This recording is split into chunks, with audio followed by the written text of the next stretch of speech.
So what is video content marketing and why is it important for businesses and brands? Now, when you hear the word business and you hear the word brand, don't be fooled that it can not only apply to an actual business of employees, but it can also apply to individuals who run a business or have a personal brand.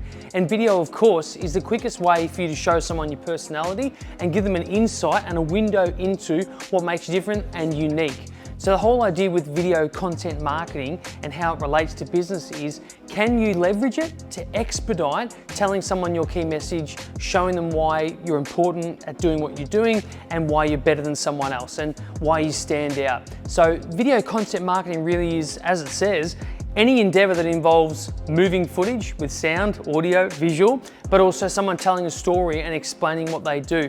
Now, they say a picture can paint 1,000 words, but a video can really paint an entire story. So if you imagine a picture painting 1,000 words, a video can tell an entire story within like a book.